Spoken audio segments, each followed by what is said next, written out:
नमस्कार साथियों, स्वागत है आप सभी का एकलव्य पीसीएस में। साथियों, आज की जो हमारी क्लास होगी ये हिस्ट्री में पेट एग्ज़ाम के लिए जो इम्पोर्टेंट टॉपिक है उसको आज हम आगे बढ़ा रहे हैं। इससे पहले की क्लास में मैंने आपको किस तरीके से उदय हुआ है ब्रिटिश साम्राज्य का वो मैंने आपको बताया। 1857 की क्रांति बताई। अगर आपने नहीं पढ़ा है तो आप जाकर के पढ़ लीजिए, रिवीजन कर लीजिए, क्योंकि यहाँ से पेपर में सवाल आएंगे। आज का हमारा टॉपिक है धार्मिक एवं सामाजिक सुधार आंदोलन। काफी महत्वपूर्ण टॉपिक है और यहाँ से भी क्वेश्चन आपको देखने को मिलेंगे। तो चलिए बिना किसी देरी के, बिना आपका समय खराब किए सीधे मैं टॉपिक पर आता हूँ और आपको चीजें बताना प्रारंभ करता हूँ। सामाजिक और धार्मिक सुधार आंदोलनों में कुछ महत्वपूर्ण व्यक्ति हैं। ये आंदोलन जुड़े हुए हैं भारत के समाज से। समाज में जो कुरीतियां थी उनको खत्म करने के लिए जो आंदोलन चलाए गए, जो धर्म में कुरीतियां थी उनको खत्म करने के लिए जो आंदोलन चलाए गए, उन्हें कहा जाता है धार्मिक एवं सामाजिक सुधार आंदोलन। बात समझ पा रहे हैं? तो धार्मिक और सामाजिक सुधार आंदोलन का मतलब यह है कि धर्म और समाज में जो कुरीतियां हैं उनको ठीक करने के लिए, उनको व्यवस्थित करने के लिए, उन्हें हटाने के लिए जो आंदोलन चलाए गए उनको हम धार्मिक एवं सामाजिक सुधार आंदोलन के अंतर्गत पढ़ते हैं। तो इसमें कुछ महत्वपूर्ण व्यक्ति रहे हैं जिन्होंने इस दिशा में महत्वपूर्ण कार्य किया है। जो पहला नाम इस श्रृंखला में आएगा हमारे पास, जो बहुत ही महत्वपूर्ण है, वो है राजा राम मोहन राय। वैसे इनका नाम है राम मोहन राय, है ना, लेकिन राजा इनकी उपाधि है तो महत्वपूर्ण है। ठीक, तो ये है राजा राम मोहन राय। राजा राम मोहन राय का संबंध कहाँ से है? बंगाल से है। इनका जन्म 1772 में बंगाल में हुआ, है ना। हालांकि जन्म इतना महत्वपूर्ण नहीं है लेकिन इनकी मृत्यु ज़्यादा महत्वपूर्ण है। तो इनका जो जन्म हुआ है ये हुआ है बंगाल में, ठीक है, लेकिन इनकी जो मृत्यु है ये ज़्यादा महत्वपूर्ण है। ठीक है, मृत्यु का वर्ष तो खैर नहीं पूछेगा, लेकिन ये ध्यान रखना इनकी मृत्यु कहाँ हुई है। तो इनकी जो मृत्यु हुई है ये हुई है ब्रिस्टले नामक स्थान पर, जो कि पड़ता है इंग्लैंड में। ठीक है, तो ये आपको थोड़ा सा याद रखना है कि इनकी मृत्यु कहाँ हुई है, क्योंकि पूछा जाता है इनका मकबरा या इनकी समाधि कहाँ पर है। तो आपको याद रखना है ब्रिस्टले इंग्लैंड में है। वर्ष कब पैदा हुए या कब समाप्त हुए ये बहुत ज़्यादा महत्वपूर्ण नहीं है। 1772 में पैदा हुए और 1833 में इनकी मृत्यु हो गई। ठीक है, राजा राम मोहन राय की बात करें तो इनकी जो उपाधि है इसको देख लो। जो उपाधि है राजा की, इसको किसने दिया है? तो इसको दिया है अकबर द्वितीय ने। याद रखना, इनकी जो उपाधि है राजा की ये किसने दी है? अकबर सेकंड ने दी है। क्यों दी है? क्योंकि अकबर सेकंड ने इनको भेजा था अंग्रेजों के पास और कहा था कि जाओ मेरी पेंशन बढ़वा के आओ। जितनी पेंशन अंग्रेज मुझे अभी दे रहे हैं उसमें मेरा खर्चा नहीं चल रहा है। तो अपनी पेंशन को बढ़वाने के लिए राम मोहन राय को भेजा किसने? अकबर सेकंड ने। और इसी समय उपाधि थी राजा की। हालांकि राम मोहन राय इनकी पेंशन को बढ़वाने में सक्षम नहीं हो पाए। ठीक है, और इनकी पेंशन को बढ़वाने के लिए ही वो इंग्लैंड गए थे, जहां पर उनकी मृत्यु हो गई। तो ये उपाधि महत्वपूर्ण है कि जो राजा नाम की उपाधि है ये किसने दी है? तो राजा की जो उपाधि है ये दी है किसने? अकबर सेकंड ने। अब जो राजा राम मोहन राय जी हैं साथियों, ये बहुभाषी थे। इनको बहुत सारी भाषाओं का ज्ञान था। बहुभाषी वो व्यक्ति होता है जो बहुत सारी भाषाएं बोल सकता है। तो कहा जाता है इनको 12 भाषाओं का ज्ञान था। इनको संस्कृत भी आती थी, इनको लैटिन भी आती थी, इनको अंग्रेजी भी आती थी, इनको हिब्रू भी आती थी, इनको अरबी भी आती थी, इनको फारसी भी आती थी। ठीक है, तो बहुत सारी भाषाएं आती थी, फ्रांसीसी, बहुत सारी भाषाएं ये जानते थे। तो बहुभाषी थे राजा राम मोहन राय। ठीक है, अब इन्होंने काफ़ी सारा समाज सुधार का कार्यक्रम किया है। इसी कारण से इनको कहा जाता है आधुनिक भारत का जनक। इनको हम लोग क्या बोलते हैं? इनको बोलते हैं आधुनिक भारत का निर्माता। याद रखना, आधुनिक भारत का निर्माता किसको कहते हैं? आधुनिक भारत का निर्माता कहा जाता है राजा राम मोहन राय को। न केवल आधुनिक भारत का निर्माता बल्कि इनका एक और बहुत ही फेमस जो है उपाधि है, जिन्हें कहा जाता है नव जागरण का अग्रदूत। ये दो उपाधियां बहुत महत्वपूर्ण हैं। तो नव जागरण का अग्रदूत कह लो या कह लो आधुनिक भारत का निर्माता, दोनों ही महत्वपूर्ण हैं। इसके अलावा भारतीय राष्ट्रवाद के जनक, भारतीय पत्रकारिता के जनक, ये सब जो है इनके नाम हैं। अब इन्होंने बहुत सारे काम किए हैं, जिसमें जो पहला इनका फारसी ग्रंथ है जो काफ़ी महत्वपूर्ण है। 1809 में इन्होंने अपना पहला फारसी ग्रंथ लिखा। चिड़ियों की आवाज़ आ रही है बाहर से, बहुत ही सुंदर। 1809 में इन्होंने अपना प्रथम फारसी ग्रंथ लिखा, फारसी भाषा में लिखा, क्योंकि उस समय कामकाजी भाषा फारसी थी। ठीक है, इन्होंने अपना 1809 में प्रथम फारसी ग्रंथ लिखा। साथियों, उस फारसी ग्रंथ का नाम था तुहफत उल मुबाहुद्दीन, लिख देता हूँ, नाम थोड़ा सा ऐसा ही है, तुहफत उल मुहीउद्दीन, इस तरीके से है। ठीक है, तो ये इनका तुहफत उल मुहीउद्दीन,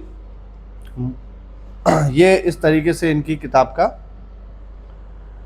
मुहीउद्दीन करो इसको यार, थोड़ा सा उर्दू नाम है, मुहीउद्दीन कर लो, मुहीउद्दीन। ठीक है, तो तुहफत उल मुहीउद्दीन इनका पहला फारसी ग्रंथ था जो इनके द्वारा लिखा गया साथियों। और इस किताब में इन्होंने मूर्ति पूजा का विरोध किया और सभी धर्मों का जो मूल है वो बताया कि एक ईश्वरवाद है, सभी धर्म एक ही ईश्वर को मानने पर बल देते हैं।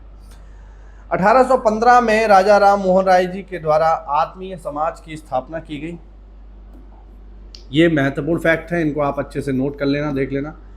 इनके द्वारा आत्मीय समाज की स्थापना की गई। पेपर में आपसे पूछा जाएगा आत्मीय समाज किसके द्वारा और कब बनाया गया, तो आप बताओगे 1815 में राजा राम मोहन राय के द्वारा। 1816 में इनके द्वारा वेदांत सोसाइटी की स्थापना की गई। वेदांत सोसाइटी कब बनी? 1816 में। 1817 में इन्होंने हिंदू कॉलेज की स्थापना की। ये काम बहुत ही महत्वपूर्ण है, बैक टू बैक इन्होंने करे हैं बिना रुके, तो आपके लिए काफ़ी महत्वपूर्ण है। कलकत्ता में हिंदू कॉलेज, देखो हिंदू कॉलेज दो हैं, कलकत्ता में हिंदू कॉलेज, इसीलिए मैंने प्रॉपर कलकत्ता में लिख दिया है जिससे आपको कंफ्यूजन ना हो। हिंदू कॉलेज, एक हिंदू कॉलेज हमें मिलता है BHU वाला, बनारस हिंदू यूनिवर्सिटी, वो अलग है, ये कलकत्ता में है। ये कलकत्ता का हिंदू कॉलेज है जिसकी स्थापना की है किसने? राजा राम मोहन राय ने। और इसकी स्थापना में राजा राम मोहन राय के साथ एक डच घड़ीसाज जिसका नाम था डेविड हेयर, वो भी इसमें शामिल था। राजा राम मोहन राय तो कर ही रहे हैं, लेकिन इसमें एक अन्य नाम भी शामिल था जिसका नाम था डेविड हेयर। डेविड हेयर कौन था? एक डच घड़ीसाज था। तो डेविड हेयर और राजा राम मोहन राय ने मिलकर के कलकत्ता में हिंदू कॉलेज की स्थापना की। इसमें राधाकांत देव भी इनके साथ थे।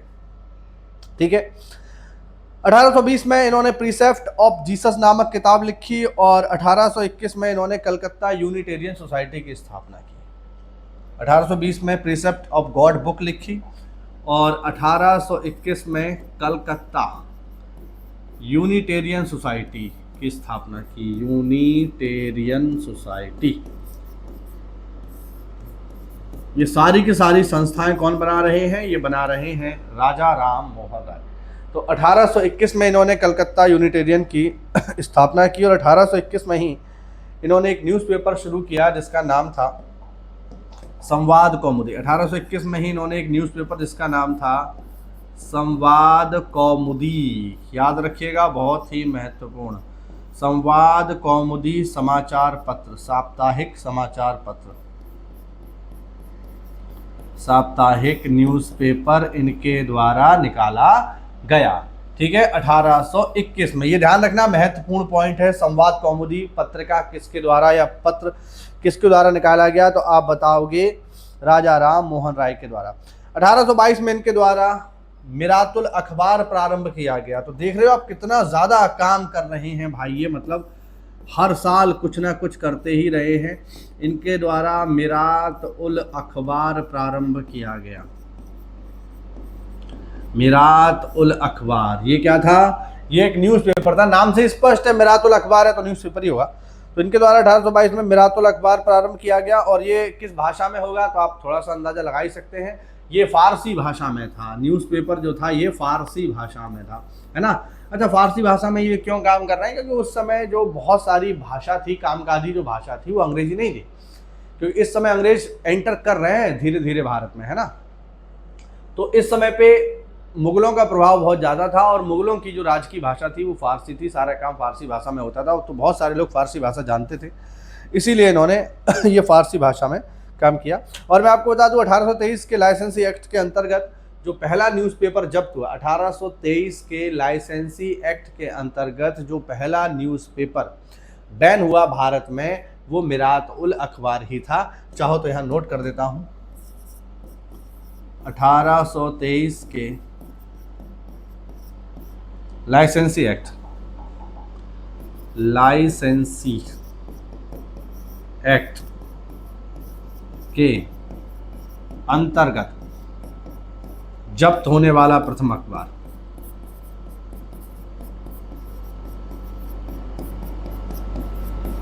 जब्त होने वाला पहला अखबार भी मिरातुल अखबार ही था, जिसको चलाया था राजा राम मोहन राय जी ने। ठीक है, 1825 में इन्होंने वेदांत कॉलेज की स्थापना की। अब आप देखो, ऊपर है वेदांत सोसाइटी 1816 में, और 1825 में इन्होंने स्थापना की है वेदांत कॉलेज की। ठीक है, लेकिन कोई नहीं, आप इसे सुन लो, इतना महत्वपूर्ण नहीं है जो पेपर में पूछा जाए। ठीक है, याद रखना।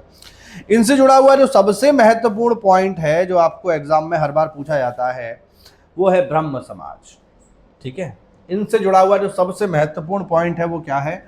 वो है ब्रह्म समाज। 20 अगस्त, आज 16 अगस्त है, 1828 को इनके द्वारा स्थापित किया गया। क्या इनके द्वारा स्थापित किया गया साथियों?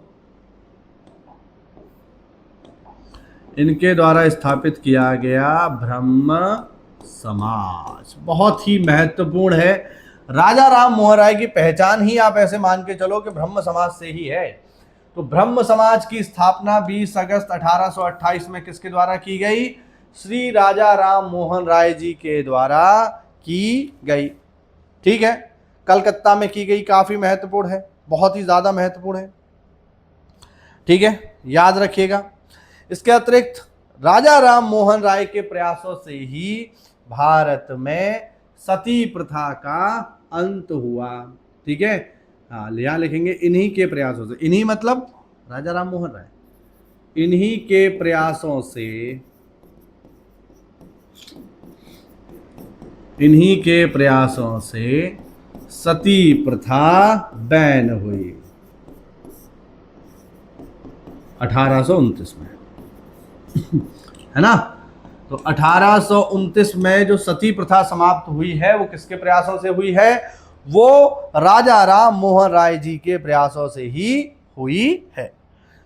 ठीक है, तो ये सारे के सारे इंपॉर्टेंट फैक्ट थे जो जुड़े थे किससे? जो जुड़े थे साथियों राजा राम मोहन राय जी से। अब राजा राम मोहन राय जी के बाद जो इनकी सभा है जिसका नाम है ब्रह्म समाज, जो काफ़ी फेमस है और इसी से ही इनकी पहचान है। तो ये तो चले गए इंग्लैंड में पेंशन बढ़वाने, वहाँ इनकी मृत्यु हो गई।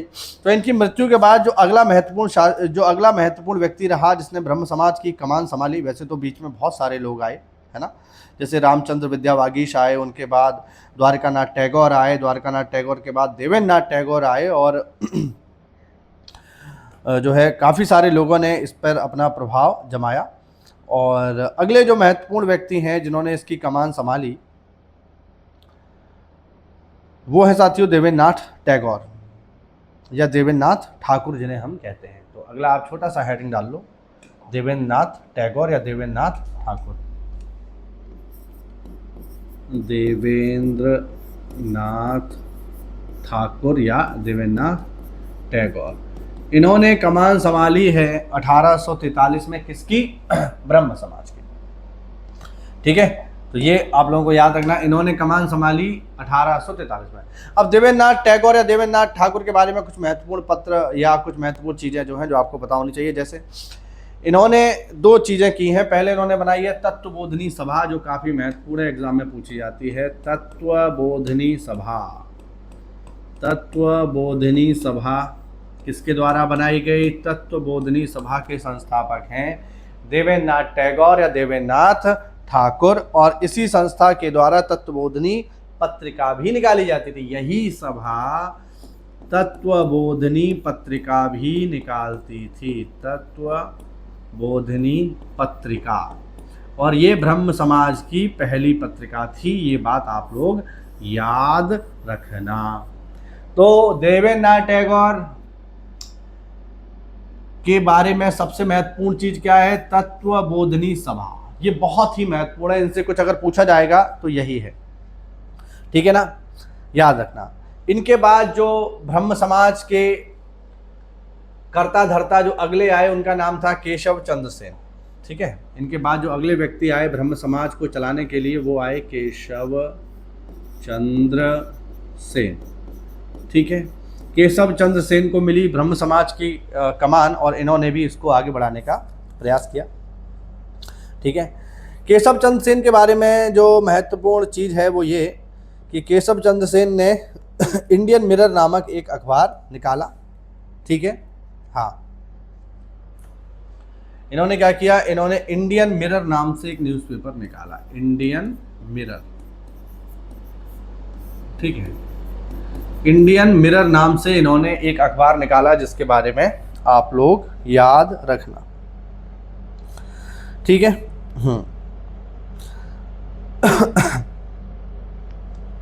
अब केशव चंद्र सेन जो है इनको बाहर कर दिया गया ब्रह्म समाज से, क्योंकि कुछ ऐसी चीज़ें हुई जो नहीं होनी चाहिए थी। जैसे ब्रह्म समाज जो काम कर रहा था वो कहीं ना कहीं सती प्रथा को लेकर, सती प्रथा तो खैर समाप्ति हो गई, ये बाल विवाह को लेकर भी काम कर रहा था। और केशव चंद्र सेन और देवेंद्रनाथ टैगोर ये सब जो है बाल विवाह ना हो इसके लिए प्रयास कर रहे थे। लेकिन केशव चंद्र सेन ने क्या किया, अपनी ही 12 वर्षीय पुत्री का विवाह कूच बिहार के अधबूढ़े राजा से कर दिया।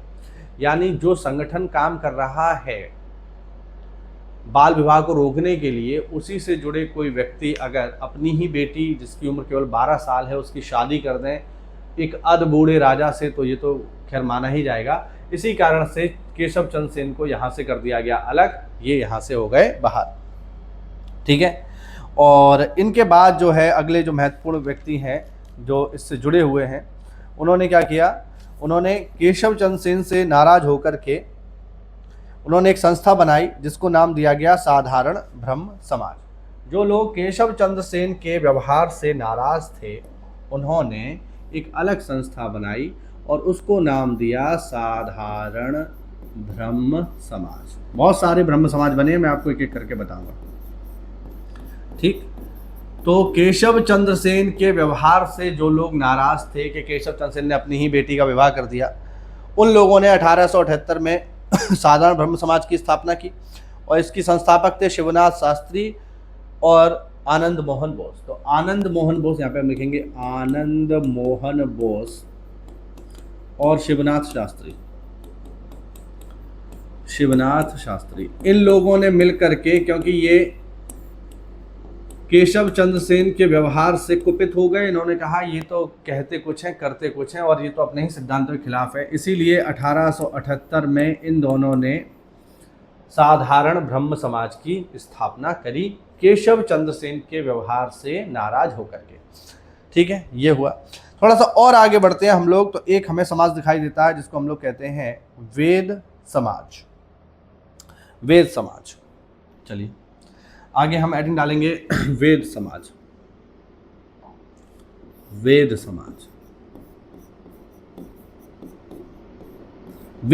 के संस्थापक कौन है? श्री धरालू नायडू। याद रखना, श्री धरालू नायडू जी के द्वारा वेद समाज की स्थापना मद्रास में की गई 1864 में। इसकी स्थापना कहाँ हुई है? मद्रास में। कब हुई है? स्थापना हुई है 1864 में। इसके बारे में जो महत्वपूर्ण पॉइंट है वो ये कि वेद समाज को कहा जाता है दक्षिण भारत का ब्रह्म समाज।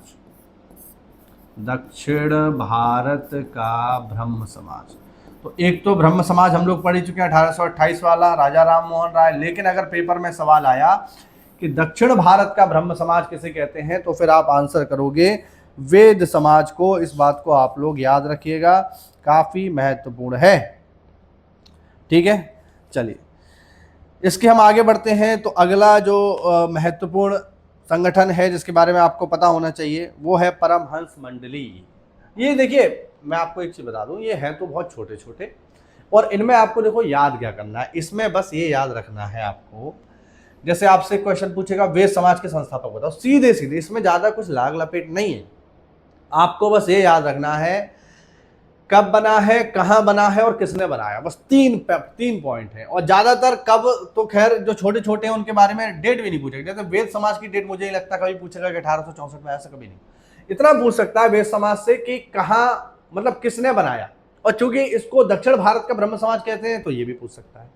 तो ज़्यादातर में आपको बस यही याद रखना है, साधारण ब्रह्म समाज आनंद मोहन बोस शिवनाथ शास्त्री, ठीक है, या फिर तत्वबोधिनी सभा देवेंद्रनाथ टैगोर, ठीक है। ब्रह्म समाज के बारे में तो खैर ब्रह्म समाज तो इंपॉर्टेंट है, तो ब्रह्म समाज का डेट भी पूछ सकता है, किसने बनाया ये भी पूछ सकता है, कहाँ बनाया तो कलकत्ता में बनाया ये भी पूछ सकता है, तो ये सारी चीजें आ सकती हैं। तो आपको इनमें बस इतना ही याद रखना है, जो छोटी छोटी संगठन है इनमें केवल आपको इतना ही याद रखना है। तो आगे हम बढ़ते हैं और आगे आप हेडिंग डाल लें परमहंस मंडली। परमहंस मंडली, ठीक है, परमहंस मंडली। परमहंस मंडली को बनाने वाले जो व्यक्ति हैं साथियों, उनका नाम है आत्माराम पांडुरंग, और ये पेपर में आया हुआ सवाल है। इसको किसने बनाया है? इसको बनाया है आत्माराम पांडुरंग ने। आत्माराम पांडुरंग, याद रखना, इंपॉर्टेंट व्यक्ति है और पेपर में आया हुआ प्रश्न है ये, ठीक है। आत्माराम पांडुरंग के द्वारा परमहंस मंडली की स्थापना की गई, ठीक है, जिसमें बालकृष्ण जयकर और दादोबा पांडुरंग भी सम्मिलित थे, ठीक है, याद रखना, काफी महत्वपूर्ण है। इसके आगे बढ़ते हैं तो अगली हमारे पास संस्था है प्रार्थना समाज। सब आप लोगों ने नाम सुने होंगे, बस रिवीजन हो रहा है ये आपका। ये है प्रार्थना समाज। प्रार्थना समाज, प्रार्थना समाज की स्थापना हुई है 1867 में, और करने वाले जो व्यक्ति हैं, प्रार्थना समाज के जो संस्थापक हैं, उनका नाम है यही है, सेम ही है, यही वाले हैं, आत्माराम पांडुरंग, ठीक है, काफी महत्वपूर्ण। आत्माराम पांडुरंग जी के द्वारा प्रार्थना समाज की स्थापना 1867 में की गई, महाराष्ट्र में की गई, याद रखिएगा, काफी महत्वपूर्ण है। प्रार्थना समाज के ही एक बहुत ही महत्वपूर्ण सदस्य रहे हैं जिनका नाम है महादेव गोविंद रानाडे। इसी संस्था से जुड़े हुए एक बहुत महत्वपूर्ण सदस्य हैं जिनका नाम है महादेव गोविंद रानाडे, और ये जज थे तो इन्हें कहा जाता है जस्टिस महादेव गोविंद रानाडे। जस्टिस महादेव गोविंद रानाडे को कहते हैं महाराष्ट्र का सुकरात, याद रखना, इनको कहा जाता है महाराष्ट्र का सुकरात, ठीक है। और जस्टिस महादेव गोविंद रानाडे हैं गोपाल कृष्ण गोखले के गुरु।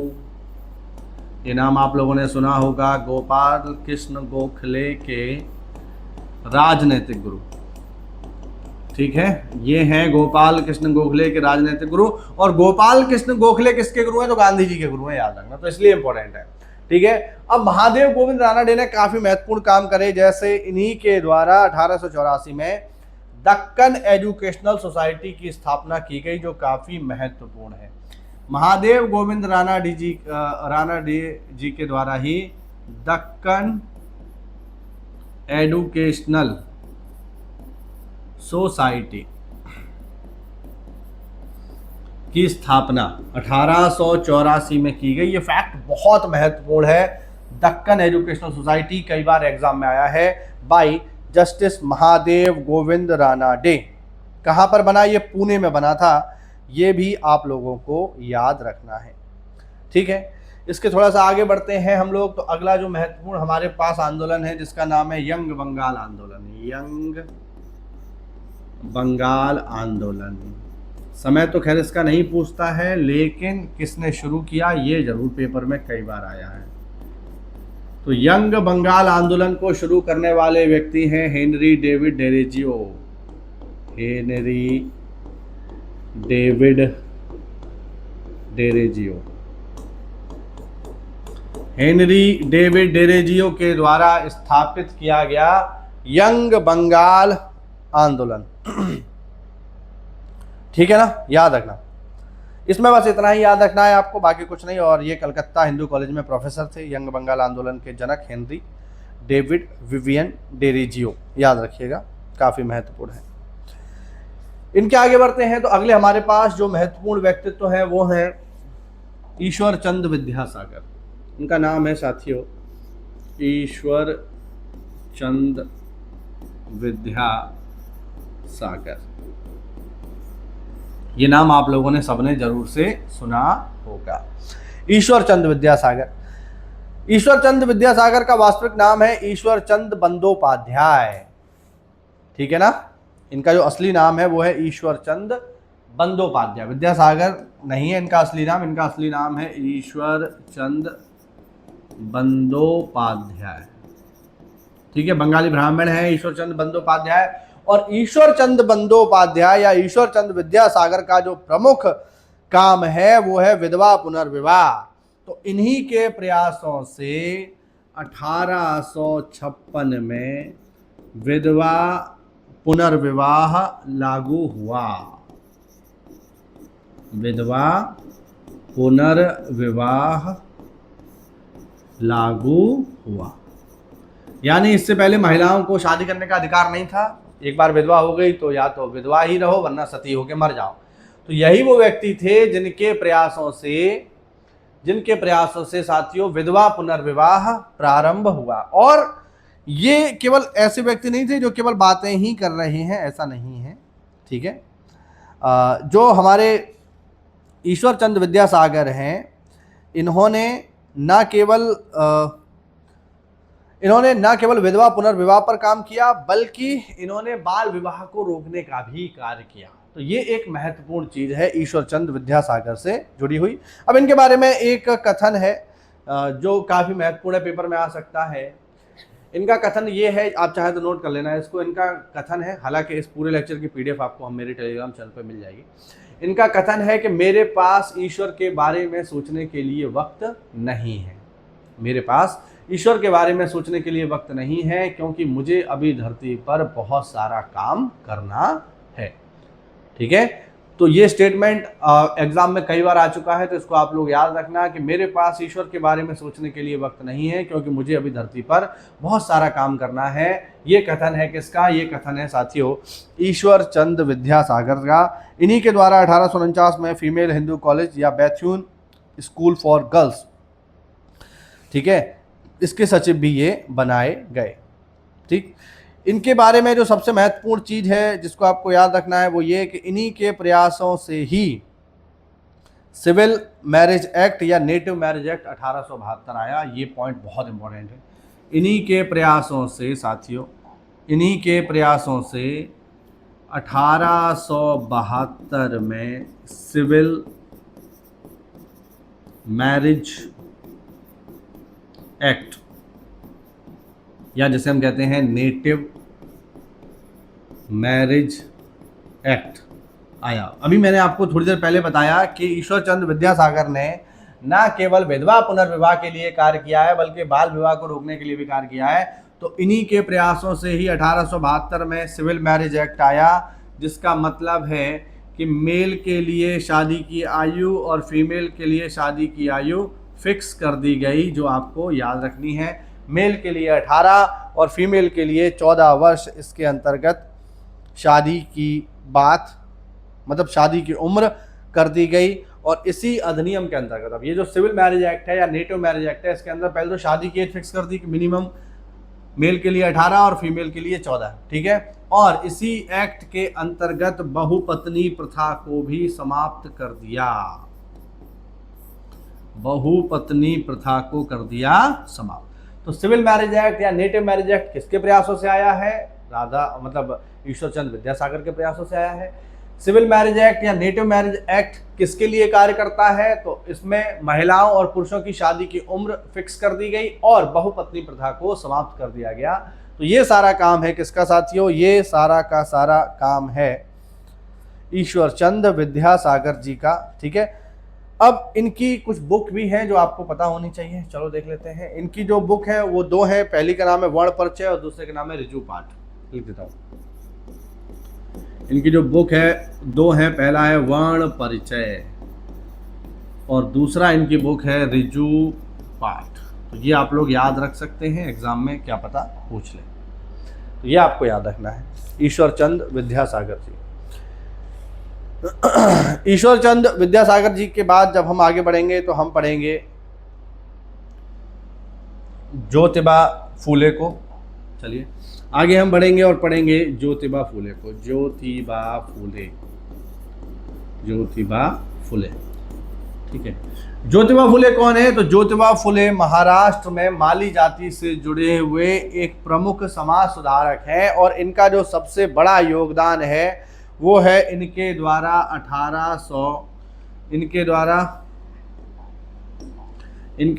1873 में सत्य शोधक समाज की स्थापना की गई। इनसे यही प्रश्न पूछा जा सकता है सबसे महत्वपूर्ण कि इन्होंने किस समाज की स्थापना की। तो इनके द्वारा सत्य शोधक समाज की स्थापना 1873 में की गई और 1873 में ही इनके द्वारा एक बुक लिखी गई जिसका नाम है गुलामगिरी। ठीक है, इनके द्वारा एक बुक लिखी गई जिसका नाम है गुलामगिरी। और ये किसके लिए काम कर रहे थे? तो जाति प्रथा के विरोध में ये कार्य कर रहे थे। आप लोगों को इसमें इतना याद रखना है। बेसिकली 2 पॉइंट हैं ज्योतिबा फुले में, महात्मा ज्योतिबा फुले में, कि इनके द्वारा सत्यशोधक समाज और इनकी बुक जो है गुलामगिरी। बाकी इसमें ऐसा कुछ नहीं है जो आपसे एग्जाम में पूछा जाए। ठीक है। इनकी पत्नी का नाम था सावित्रीबाई फुले, जिन्हें पहली महिला अध्यापिका के नाम से हम लोग जानते हैं। ठीक है, आगे बढ़ते हैं। आगे जो संगठन है जो काम कर रहा है समाज के लिए वो है सर्वेंट ऑफ इंडिया सोसाइटी। देख लें वीडियो हमारी बन भी रही है या नहीं, या बंद हो गई? चलो बन रही है साहब, ठीक है, ओके। तो अगली जो हमारे पास संस्था है उसका नाम है सर्वेंट ऑफ इंडिया सोसाइटी। काफ़ी महत्वपूर्ण है सर्वेंट ऑफ इंडिया सोसाइटी, इसको याद रखना है, पेपर में कई बार आ भी चुकी है। Servant of India society, servant of India society, ऐसे हम कहते हैं भारत सेवक संघ। याद रखना, हिंदी में इसे भारत सेवक संघ कहा जाता है। इसकी स्थापना 1905 में पुणे में की गई। ध्यान रखना, पुणे में 1905 में स्थापना की गई। और इसके संस्थापक कौन है साथियों? इसके संस्थापक हैं गोपाल कृष्ण गोखले। बस इतना ही याद रखो, गोपाल कृष्ण गोखले जी के द्वारा स्थापित किया गया सर्वेंट ऑफ इंडिया सोसाइटी, जिसे हिंदी में कहते हैं भारत सेवक संघ। बस इसमें इतना ही है। आगे बढ़ते हैं तो चलिए बात करेंगे स्वामी दयानंद सरस्वती जी के द्वारा। और स्वामी दयानंद सरस्वती जी के द्वारा जो सबसे महत्वपूर्ण कार्य किया गया है भारतवर्ष के इतिहास में वो है आर्य समाज। तो अब बातचीत होगी किसके बारे में? आर्य समाज के बारे में। आर्य समाज बहुत ही महत्वपूर्ण है, इसमें कोई दो राय नहीं है। ठीक है। आर्य समाज की स्थापना कब हुई है? आर्य समाज की स्थापना हुई है 1875 में। किसके द्वारा हुई है? तो दुनिया जानती है, स्वामी दयानंद सरस्वती के द्वारा। स्वामी दयानंद सरस्वती जी के द्वारा 1875 में आर्य समाज की स्थापना की गई। पेपर में भी पूछ लेता है कहाँ की गई, तो याद रखना इसकी स्थापना मुंबई में की गई। मुंबई, ठीक है, मुंबई में दयानंद सरस्वती जी के द्वारा आर्य समाज की स्थापना की गई। एक फैक्ट तो इसमें यही इंपॉर्टेंट है। अब थोड़ा बात करते हैं किसके बारे में? स्वामी जी के बारे में बातचीत करेंगे, यानी दयानंद सरस्वती जी के बारे में बात करेंगे। इनका मूल नाम जो है, इनका असली जो नाम है वो है मूलशंकर। याद रखना, मूलशंकर तिवारी। तो मूलशंकर तिवारी वास्तविक नाम है किसका? स्वामी दयानंद सरस्वती जी का। इनके गुरु का नाम है संपूर्णानंद। ठीक है, याद रखना। और इनके दूसरे गुरु हैं स्वामी विरजानंद। तो इनके 2 गुरु हैं। पहले गुरु का नाम है संपूर्णानंद और दूसरे इनके गुरु हैं स्वामी विरजानंद। और दयानंद सरस्वती जी के द्वारा जो बुक लिखी गई है वो बहुत ही महत्वपूर्ण है, जिसका नाम है सत्यार्थ प्रकाश। याद रखना, बहुत ही महत्वपूर्ण एग्जाम पॉइंट ऑफ व्यू से। सत्यार्थ प्रकाश के लेखक कौन है? सत्यार्थ प्रकाश के लेखक हैं स्वामी दयानंद सरस्वती। ठीक है ना। स्वामी जी का बहुत ही फेमस नारा है जो सब लोग जानते हैं, वो है बैक टू वेदास। यानी स्वामी जी ने कहा वेदों की ओर लौटो, वेदों की ओर लौटो। और यहाँ पर वेदों की ओर लौटे, इसका क्या मतलब है? इसका मतलब ये है कि जाति पाति व्यवस्था खत्म करो और वेदों के समय में जो व्यवस्था थी, जो वर्ण व्यवस्था थी, जो कर्म पर आधारित थी, जो जन्म पर आधारित नहीं थी, उसी को आगे बढ़ाओ। स्वामी जी जात पात व्यवस्था के बेहद ही विरोधी थे।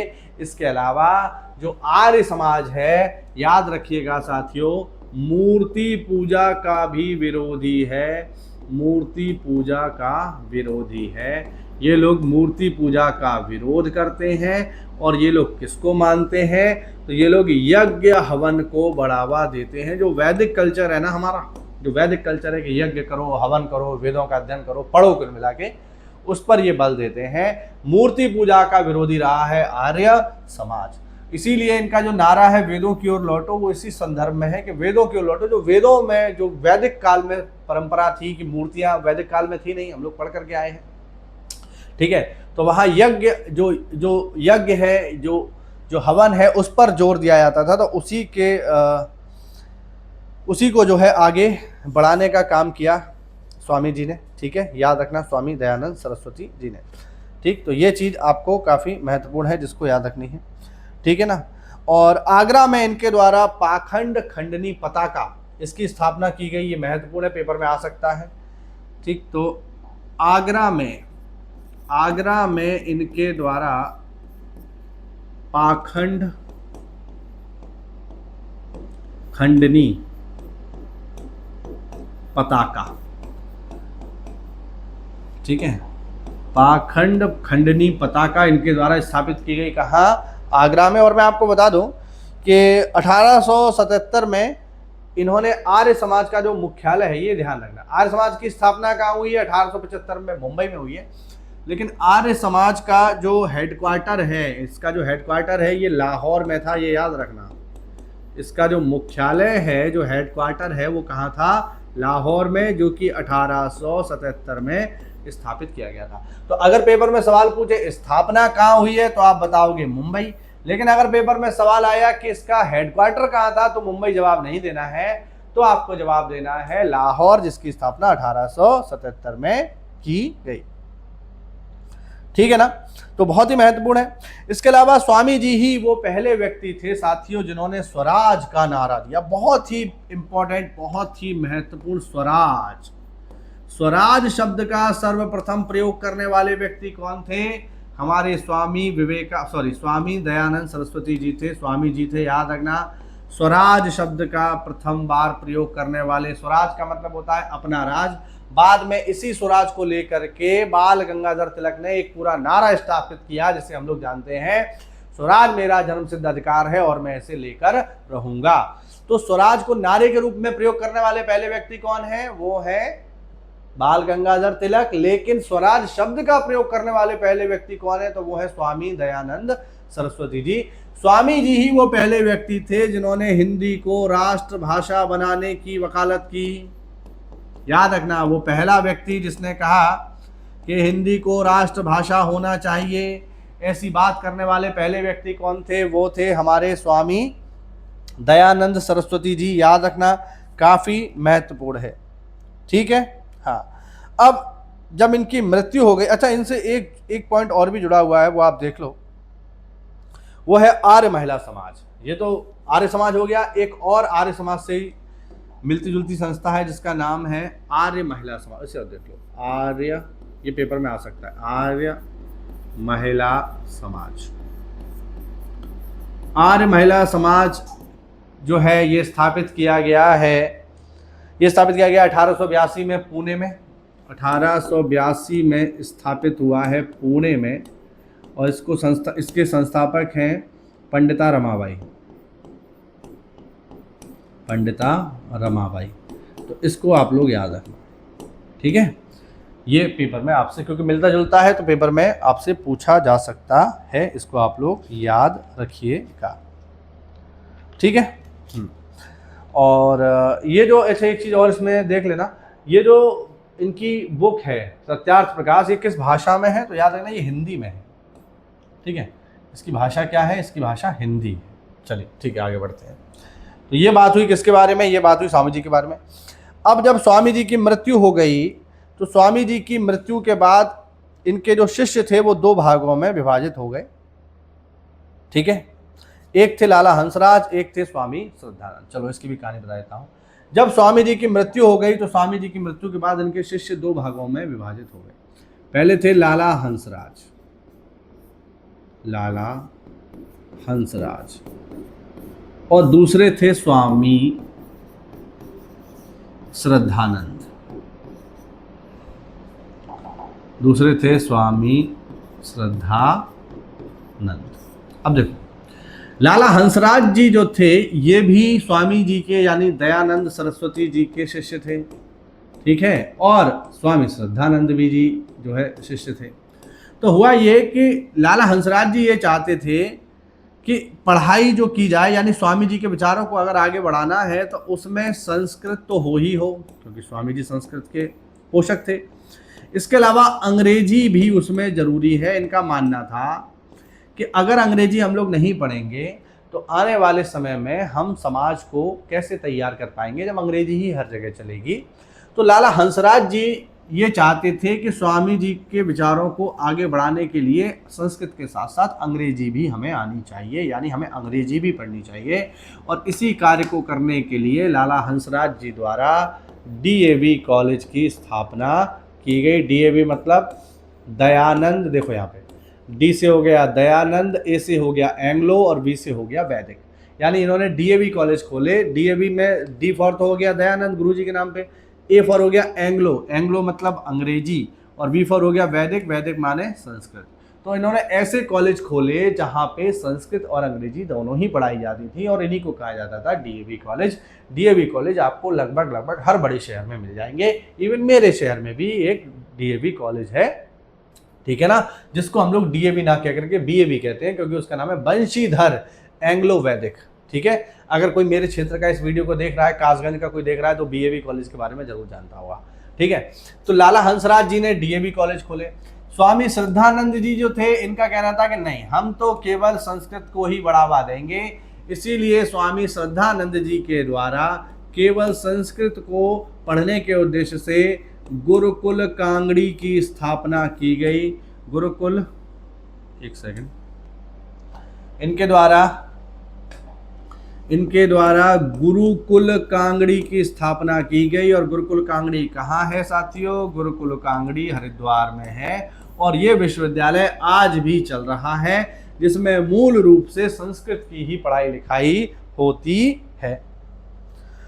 तो ये आपको याद रखना है, काफी महत्वपूर्ण है, काफी इंपॉर्टेंट है, ठीक है।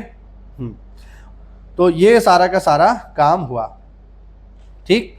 अच्छा, 1907 में मैं आपको बता दूं, आर्य समाज से जुड़ा हुआ एक पॉइंट है। 1907 में एक पत्रकार जिसका नाम था वैलेंटाइन शिरोल, या ध्यान से सुनना, 1907 में एक पत्रकार भारत आता है और उस पत्रकार का नाम था वैलेंटाइन शिरोल।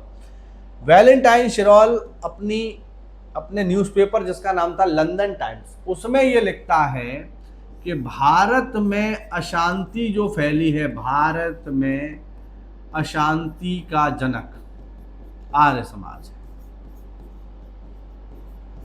ये वो अपनी रिपोर्ट में लिखता है, साफ साफ लिखता है कि भारत में जितनी भी अशांति फैली है वो किसके माध्यम से फैली है? आर्य समाज के द्वारा फैली है। यही लोग सबसे ज्यादा अशांत हैं भारत में, ऐसा लिखता है कौन? वैलेंटाइन शिरोल अपने अखबार लंदन टाइम्स में। और अशांति का जनक आर्य समाज को तो बताता ही है, वो कहता है आर्य समाज के जितने लोग हैं सब अशांति फैला रहे हैं, और जो सबसे ज्यादा अशांति फैला रहा है व्यक्ति, उनका नाम है बाल गंगाधर तिलक, क्योंकि बाल गंगाधर तिलक भी आर्य समाज से जुड़े हुए थे।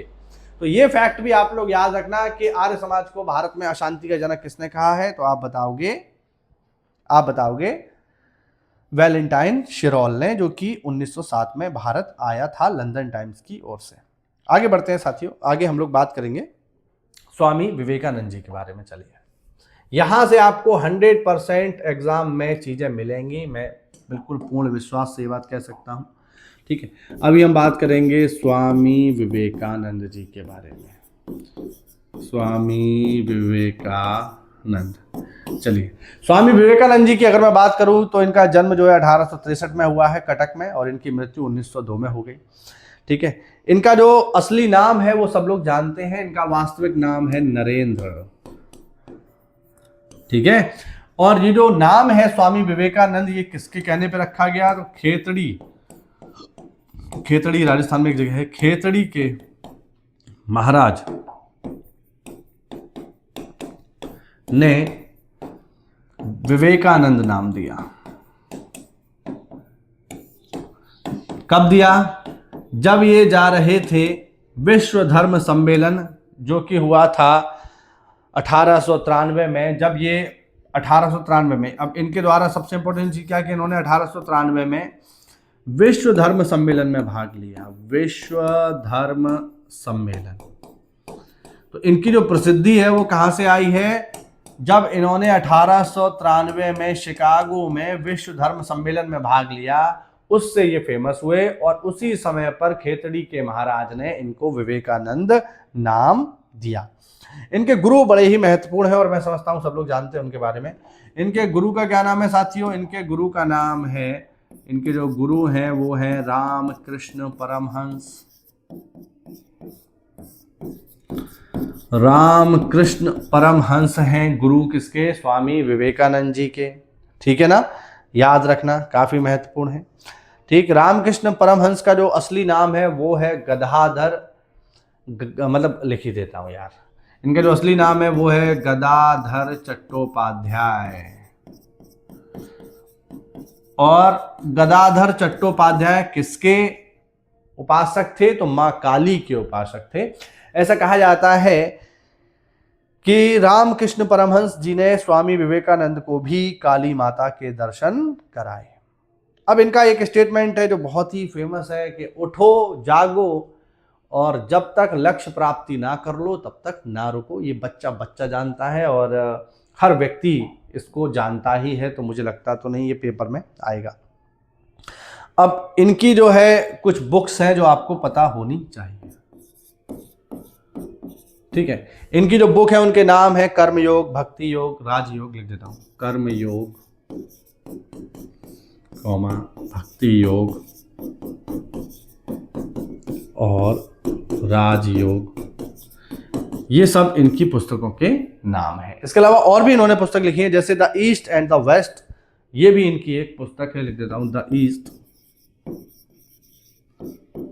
एंड द वेस्ट, तो ये भी इनकी एक पुस्तक है। एक इनकी पुस्तक संगीत तरु के नाम से भी है, संगीत कल्पतरु के नाम से भी है। ठीक है ना, और ये एक पत्र भी निकालते थे जिसका नाम था प्रबुद्ध भारत। ठीक, तो बुक्स ज्यादा इंपॉर्टेंट है। अब इनके द्वारा एक संस्था बनाई गई जो सब लोग जानते हैं, उस संस्था का क्या नाम है? उस संस्था का नाम है साथियों राम कृष्ण मिशन। इनके द्वारा एक संस्था बनाई गई जिसका नाम है रामकृष्ण मिशन। इसकी स्थापना 1897 में की गई। रामकृष्ण मिशन किसके द्वारा बनाया गया? स्वामी विवेकानंद जी के द्वारा। कहां पर स्थापित हुआ है? तो ये बेलूर में स्थापित हुआ है। बेलूर कहाँ है? तो कलकत्ता में ही है। तो बेलूर कलकत्ता में स्थापित किया स्वामी विवेकानंद जी ने रामकृष्ण मिशन। बहुत ही महत्वपूर्ण है। ठीक है, हाँ। अब इनके द्वारा कुछ और भी आश्रम बनाए गए, जैसे एक आश्रम है मायावती आश्रम, बहुत ही फेमस है, मैंने तो देखा भी है ये। एक इनके द्वारा आश्रम बनाया गया जिसका नाम है मायावती आश्रम। मायावती आश्रम, मायावती आश्रम कहाँ है? तो मायावती आश्रम अल्मोड़ा में है, क्योंकि अल्मोड़ा में रहे थे स्वामी जी, यहाँ पर इन्होंने ध्यान वगैरह लगाया था उत्तराखंड में, तो यहाँ से भी ये जो है जुड़े हुए हैं। तो ये आप लोगों को ध्यान रखना है। ठीक है, आगे बढ़ते हैं।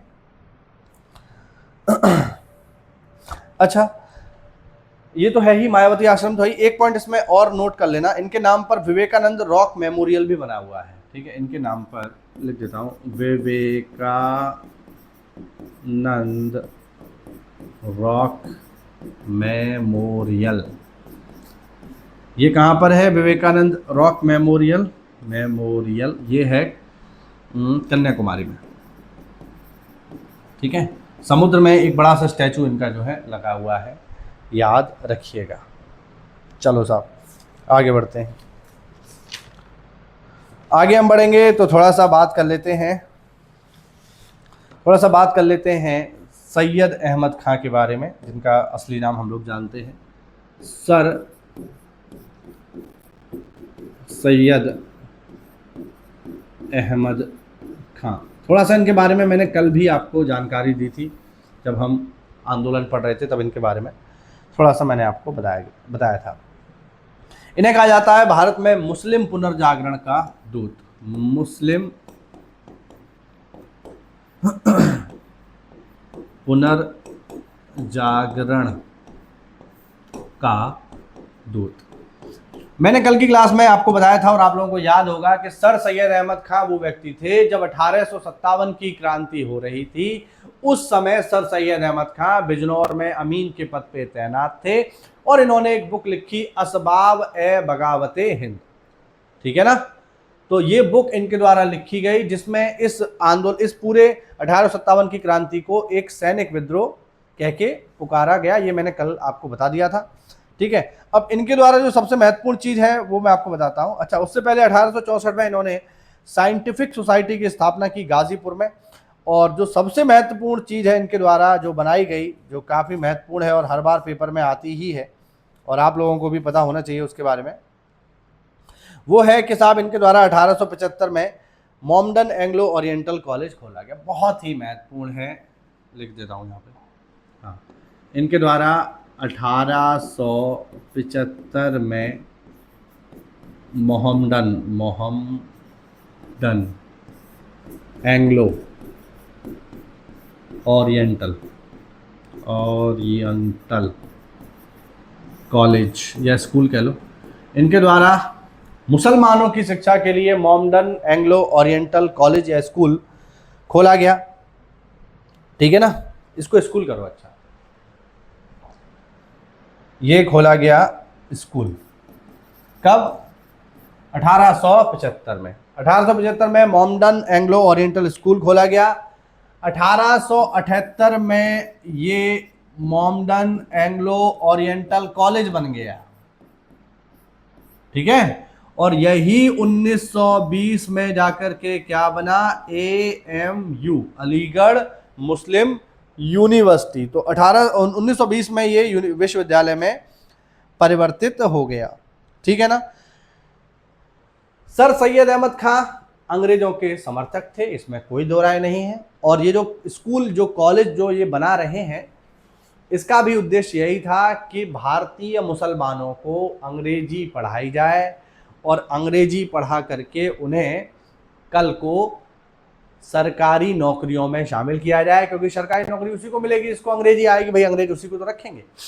तो अंग्रेजों का राजभक्त बनाने के लिए मुसलमानों को उन्होंने एक इंग्लिश कॉलेज खोला जिसमें मुसलमानों को इस बात की ट्रेनिंग दी जाती थी कि आपको अंग्रेजी सीखनी है और सरकारी नौकरी लेनी है और अंग्रेजों का राजभक्त बनना है। कल को कांग्रेस या कोई भी संस्था जो है जब आंदोलन करे तो हमें उसमें कोई लेना देना नहीं है, या ये जितना भी विरोध हो रहा है, जैसे 1857 की क्रांति हुई, उसमें मुसलमानों का कोई रोल नहीं है, ऐसा इनका कहना था। और ये भारतीय मुसलमानों को क्रांति से अलग रखना चाहते थे सर सैयद अहमद खां। इसका दूसरा जो प्रमाण है वो हमें ऐसे मिलता है कि इनके द्वारा एक संस्था स्थापित की गई थी जिसका नाम था यूनाइटेड पैट्रियोटिक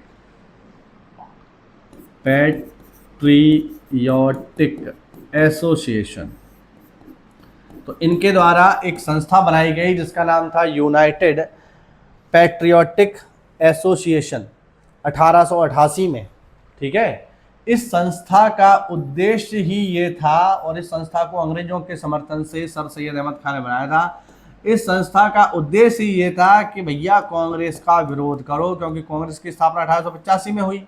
ठीक है। तो कांग्रेस का विरोध करो, जो कांग्रेस का है उसका विरोध करो। इसके लिए अंग्रेजों के सहयोग से यूनाइटेड पैट्रियोटिक एसोसिएशन की स्थापना किसके द्वारा की गई? सर सैयद अहमद खां के द्वारा की गई। ठीक है, याद रखना। तो ये काफ़ी महत्वपूर्ण है और इन्हीं के द्वारा जो है चलाया गया अलीगढ़ आंदोलन, जिसका उद्देश्य था मुसलमानों को अंग्रेजी शिक्षा देकर उन्हें अंग्रेजी राज का भक्त बना के नौकरियां हासिल करना। ठीक है।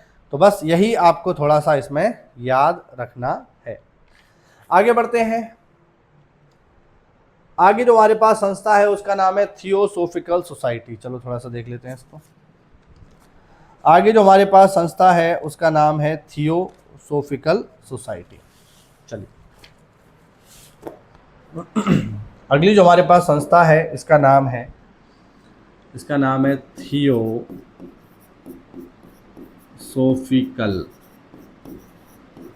सोसाइटी।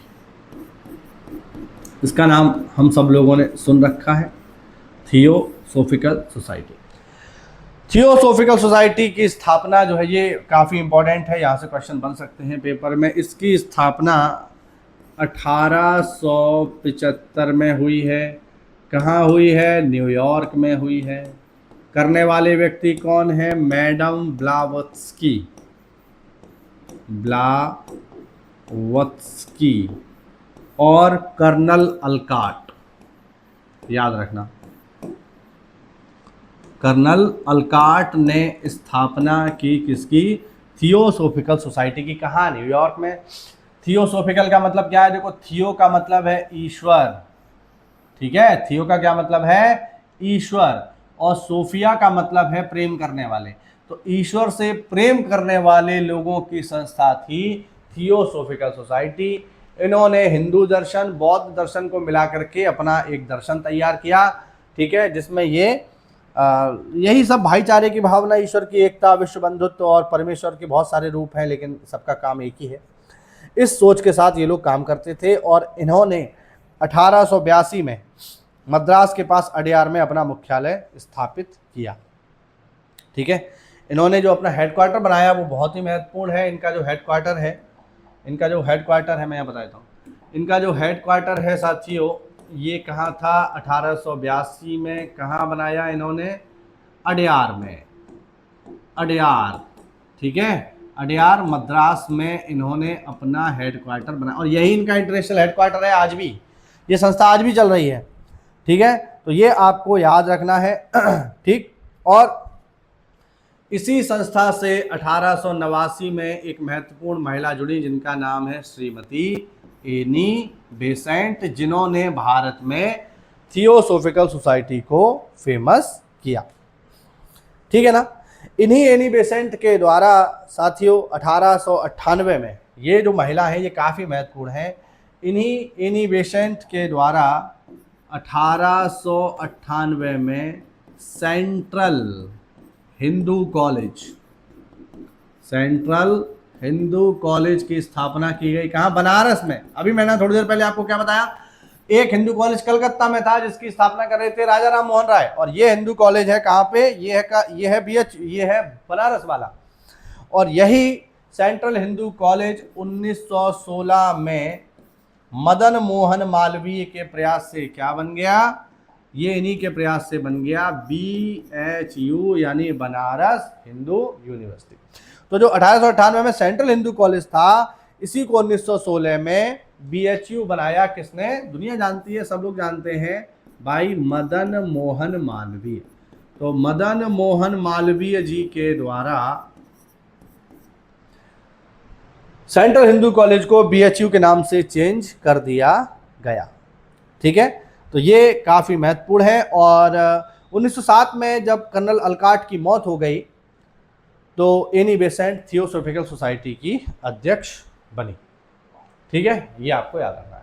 अच्छा, ये भी याद रखना कि जो मैडम ब्लावत्स्की हैं ये रूसी हैं, सॉरी ये USA की हैं, और कर्नल अलकाट जो है ये रूस के हैं, ठीक है। तो ये सारे के सारे लोग विदेशी हैं जो यहाँ पर आके काम कर रहे हैं। इसी के साथ ये टॉपिक हुआ साथियों हमारा पूरा का पूरा समाप्त। हमने आज की क्लास में जितने भी महत्वपूर्ण धार्मिक और सामाजिक सुधार कार्यक्रम थे उनको पढ़ लिया। यहाँ से पेपर में सवाल जरूर आएगा, जरूर से आएगा। अभी भी कोई डाउट रह गया हो या इस पूरे लेक्चर की PDF लेनी हो तो मेरे टेलीग्राम चैनल को ज्वाइन कर लो, उसका लिंक मैंने नीचे दे दिया है। वहाँ पर आप मुझसे जुड़ सकते हैं, कोई भी सवाल पूछ सकते हैं और इसकी PDF भी प्राप्त कर सकते हैं। मिलते हैं साथियों अगली क्लास में, तब तक के लिए जय हिंद, जय भारत, वंदे मातरम।